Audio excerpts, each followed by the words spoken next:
호르무즈 33km가 내 통장을 흔들고 있다. 지구 반대편 전쟁이 왜 내 주유소 영수증에 찍히는가? 솔직하게 털어놓겠습니다. 2026년 2월 28일 미국과 이스라엘이 이란을 향해 공습을 개시했다는 뉴스를 처음 들었을 때 적지 않은 사람들의 첫 반응은 아마 이랬을 겁니다. 또 중동 전쟁이네? 우리랑 무슨 상관이야? 그런데 지금 주유소 앞에서 리터당 1,800원짜리 가격표를 보고 마트 장바구니가 눈에 띄게 무거워진 걸 매일 피부로 확인하고 있는 우리는 그게 얼마나 순진한 생각이었는지 뼈저리게 느끼고 있습니다. 이건 단순한 기름값 이야기가 아닙니다. 폭 33km짜리 바닷길 하나가 막히자 대한민국이라는 나라 전체의 경제 숨통이 함께 조여들고 있습니다. 에너지의 94%를 수입에 의존하고 그중 70% 이상을 중동에서 가져오는 한국 입장에서 호르무즈 해협은 남의 나라 분쟁 지역이 아닙니다. 사실상 우리 경제의 대동맥입니다. 그 대동맥이 지금 절반쯤 막혀 있고 언제 완전히 뚫릴지 아무도 장담하지 못하고 있습니다. 더 불편한 진실이 있습니다. 이번이 처음이 아닙니다. 2019년 호르무즈 긴장 고조, 2022년 러시아 우크라이나 전쟁 때도 우리는 에너지 가격 충격을 받았습니다. 그때마다 에너지 수입 다변화를 해야 한다는 얘기가 나왔지만 실질적인 구조 변화는 거의 없었습니다. 결과적으로 우리는 같은 자리에서 같은 충격을 또 맞고 있는 겁니다. 지구 반대편에서 벌어진 전쟁의 불똥이 왜 하필 내 주유소 영수증에, 내 마트 계산서에, 내 가스비 고지서에 고스란히 찍히는지 그 구조를 이해하는 것이 이 위기를 헤쳐나가는 첫걸음입니다. 한 가지를 더 말씀드리겠습니다. 저는 지금 한국 주식에 돈을 넣고 있는 투자자입니다. 솔직히 지금 상황이 상당히 복잡하고 어렵습니다. 방산주를 사야 할지, 이미 많이 오른 것 같은데 지금이라도 올라타야 할지, 아니면 전쟁 공포에 억눌린 종목을 조용히 담아야 할지, 뉴스를 볼 때마다 손이 근질거리지만 동시에 머리가 식어가는 경험을 반복하고 있습니다. 이 글을 쓰는 이유도 그 고민을 조금 더 냉정하게 정리해보고 싶어서입니다. 같은 고민을 하고 계신 분들에게 작은 실마리가 되길 바랍니다. 숫자가 말하는 진짜 상황. 전쟁의 충격은 예상보다 훨씬 빠르게 그리고 더 깊숙이 파고들었습니다. 한국 오피넷 기준 평균 휘발유 가격은 2월 4주차 1,691원이었으나 이란 전쟁이 터진 3월 첫째 주 기준 50원이 급등했고 경유는 같은 기간 86원이 올렸습니다. 일부 주유소에서는 경유를 리터당 300원이나 올리는 사례까지 나오면서 가격 담합 논란까지 불거졌습니다. IMBC, 정부는 29년 만에 석유 판매 최고 가격 지정 제도를 부활시키며 가격 통제에 나섰지만 이미 오를 대로 오른 시장 심리는 쉽게 가라앉지 않고 있습니다. 최저가 주유소를 앱으로 검색하고 새벽부터 줄을 서는 화물차 기사들, 미리 가득 채워두겠다는 이른바 패닉 주유까지 나오는 상황입니다. 이 패닉이 한꺼번에 수요를 끌어올려 가격을 더 밀어올리는 악순환을 만들고 있습니다. 국제유가는 더 극적으로 움직였습니다. 두바이유 기준 국제유가는 3월 1일부터 13일까지 58.6% 급등했고 같은 기간 원달러 환율도 작년 월 평균보다 1.4% 상승하며 유가와 환율이 동시에 오르는 국면이 전개됐습니다. G뉴스, 이것이 핵심입니다.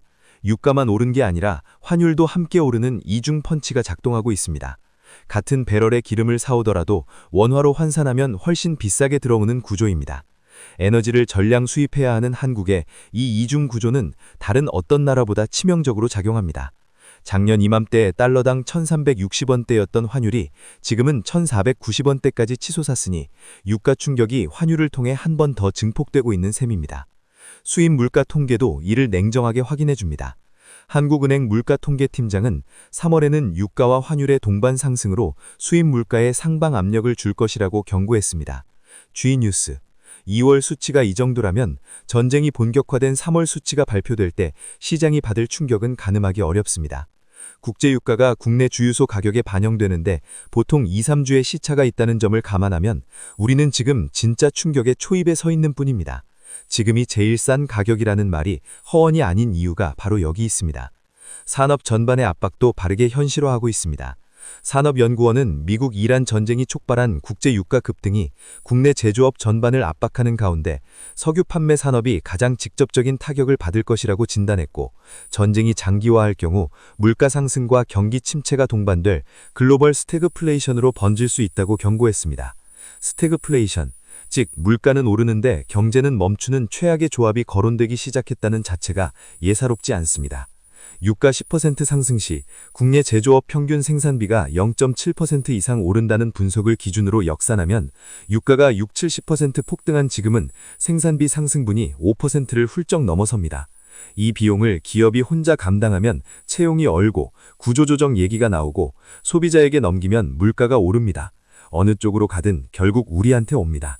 부동산 시장도 예외가 아닙니다. 이란 전쟁 장기화로 고유가 물가 상승 우려가 커지면서 기준금리 인하 기대감이 줄어든 탓에 3월 전국 주택사업 경기 전망지수가 한 달 만에 6.8포인트 급락하며 기준선 아래로 떨어졌습니다. 특히 수도권 지수는 12.4포인트나 하락하며 낙폭이 가장 컸습니다. 올해 초만 해도 많은 사람들이 기대했던 금리 인하 사이클이 사실상 멈췄다고 보는 것이 현실적입니다. 집을 팔 사람도 살 사람도 다 같이 움츠러든 겁니다. 유가 충격이 부동산 심리까지 얼어붙이고 있다는 사실은 이번 사태가 단순히 기름값 문제가 아니라 경제 전반의 신뢰 위기로 번지고 있음을 보여줍니다. 내 일상과 내 포트폴리오에 구체적으로 무슨 일이 벌어지는가? 주유소 얘기만으로는 실감이 부족하다면 식탁 위 라면 한 봉지를 떠올려 보십시오. 밀을 키우는 농기계에 경유가 들어가고 비닐하우스 난방에 기름이 쓰이고 수확한 밀을 트럭에 실어 공장으로 나르는데 또 경유가 들어갑니다. 공장 가동에 에너지가 소비되고 완성된 라면이 물류센터와 마트를 거쳐 내 손에 오기까지 모든 단계에서 에너지 비용이 가격에 녹아듭니다. 기름값이 오른다는 건 이 사슬 전체가 동시에 비싸진다는 뜻입니다. 택배비, 항공료, 버스비, 외식비, 심지어 온라인 쇼핑 배송비까지. 석유는 현대 경제의 혈액이고 혈액이 비싸지면 몸 전체가 아프기 시작합니다. 유가 상승은 운송비와 물류비용 증가로 이어지며 최종 소비재 가격에 그대로 반영됩니다. 특히 중소기업과 자영업자들은 에너지 비용 상승을 가격에 전가하기 어려운 경우가 많아 수익성 악화를 그대로 떠안아야 하는 상황에 직면하며 저소득층 가게는 생활비 중 에너지와 식료품이 차지하는 비중이 높아 유가 상승의 충격을 더 크게 받게 됩니다. 통계 숫자 뒤에는 이처럼 구체적인 사람들의 고통이 있습니다. 2022년 러시아 우크라이나 전쟁 당시 소비자 물가가 5.1% 상승하며 치킨값, 택배비, 라면값이 줄줄이 올랐는데 지금 유가 상승폭은 당시보다 훨씬 가파릅니다.